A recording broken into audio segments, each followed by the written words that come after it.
कभी सोचा है दिल्ली जैसा इतना बड़ा शहर जहां हर पल कुछ न कुछ होता रहता है, वहां लॉ एंड ऑर्डर आखिर बना कैसे रहता है? आज हम इसी पहेली को समझने की कोशिश करेंगे। चलिए दिल्ली पुलिस की दुनिया के अंदर झांक कर देखते हैं, जो दुनिया की सबसे बड़ी मेट्रोपॉलिटन पुलिस फोर्सेज में से एक है। पता लगाते हैं कि ये पूरी मशीनरी काम कैसे करती है। इसे सिर्फ एक मिशन स्टेटमेंट मत समझिए, ये एक वादा है।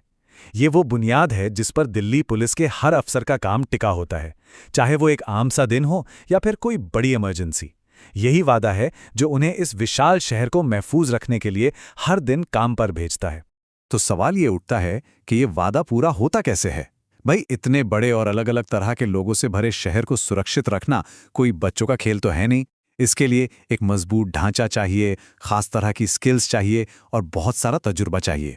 तो चलिए कहानी शुरू करते हैं दिल्ली पुलिस के इतिहास से, ताकि ये समझ सकें कि आज ये फोर्स इस मुकाम तक पहुंची कैसे।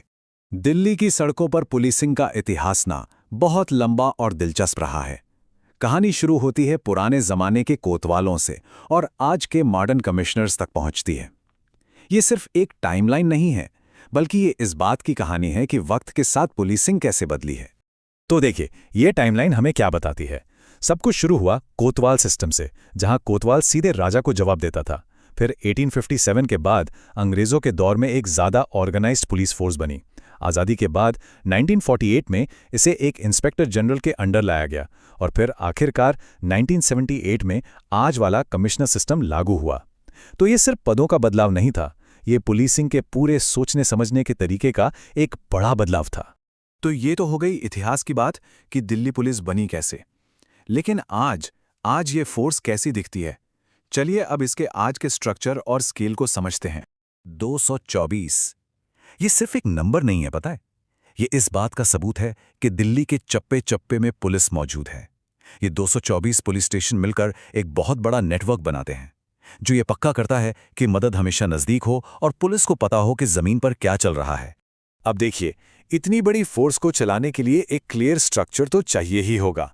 इसे एक पिरामिड की तरह सोचिए।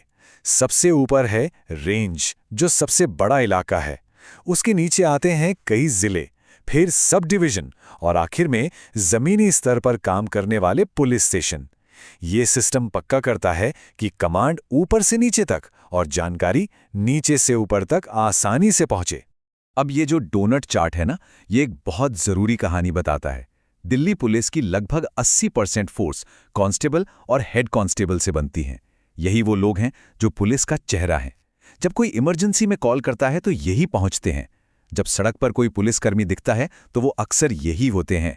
ये पुलिस और आम जनता के बीच की सबसे अहम कड़ी है। लेकिन क्या पुलिस का काम सिर्फ गली मोहल्लों में गश्त लगाना और छोटे मोटे अपराधों से निपटना है? जी नहीं, बिल्कुल नहीं। कुछ जुर्म इतने पेचीदा होते हैं कि उनके लिए खास नॉलेज और स्किल्स की जरूरत होती है, और यहीं पर काम आती हैं दिल्ली पुलिस की स्पेशल यूनिट्स। जैसे मान लीजिए कोई बहुत बड़ा ऑर्गेनाइज्ड क्राइम सिंडिकेट शहर में काम कर रहा है, तो वो केस जाएगा क्राइम ब्रांच के पास। और वहीं अगर कोई करोड़ों का फाइनेंशियल फ्रॉड हुआ है तो उसे देखेगी इकोनॉमिक ऑफेंसेस विंग, यानी ईओडब्ल्यू। दोनों ही क्राइम से लड़ रही हैं, लेकिन दोनों का मैदान बिल्कुल अलग है।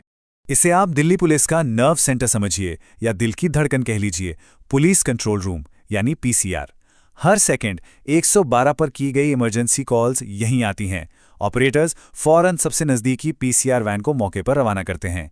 ये एक 24/7 चलने वाला ऑपरेशन है, जो ये पक्का करता है कि मदद हमेशा कुछ ही मिनटों की दूरी पर हो। अच्छा, ये जो नंबर्स हैं ना, ये शायद इस पूरे डिस्कशन की सबसे काम की चीज़ हैं। ये वो नंबर्स हैं जो हर किसी के फ़ोन में सेव होने चाहिए।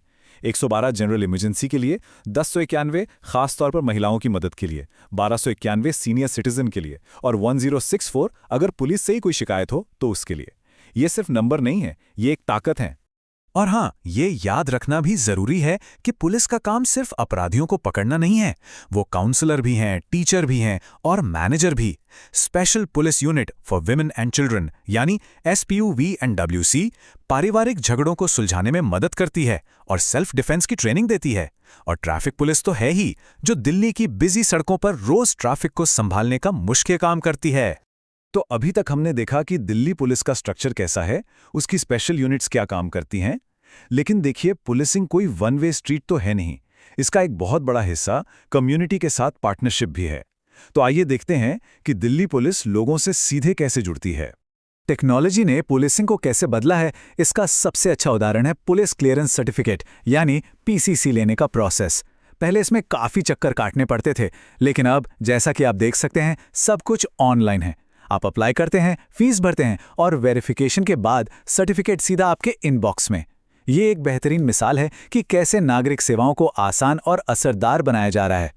लेकिन कम्युनिटी से जुड़ाव सिर्फ ऑनलाइन सर्विस से कहीं बढ़कर है। ये भरोसा और साझेदारी बनाने के बारे में है।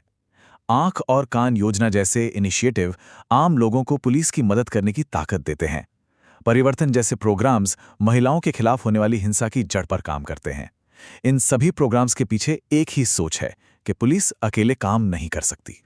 तो मतलब इन सब प्रोग्राम्स का निचोड़ क्या है? निचोड़ ये है कि ये पुलिसिंग के सोचने के तरीके में एक बड़े बदलाव को दिखाता है। अब बात सिर्फ कानून लागू करने की नहीं है, अब बात है कम्युनिटी के साथ काम करने की, भरोसा बनाने की और एक ऐसी पार्टनरशिप बनाने की जो शहर को सबके लिए ज़्यादा सुरक्षित बनाए।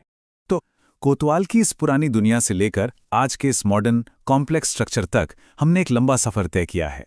हमने इसका इतिहास देखा, इसका ढांचा समझा, इसकी स्पेशल यूनिट्स को जाना और कम्युनिटी के साथ इसके रिश्तों पर नज़र डाली। ये सारे अलग अलग टुकड़े मिलकर एक बड़ी तस्वीर बनाते हैं, दिल्ली में अमन चैन बनाए रखने की एक लगातार चलने वाली कोशिश। और हम आपको इसी सवाल के साथ छोड़े जा रहे हैं। एक ऐसे शहर में जहां रोज लाखों कहानियां बनती और बिगड़ती हैं, शांति बनाए रखने का असल में मतलब क्या है? ये एक ऐसा सवाल है जो हमें उस बहुत बड़ी चुनौती और जिम्मेदारी की याद दिलाता है जिसका सामना दिल्ली पुलिस का हर एक सदस्य हर रोज करता है।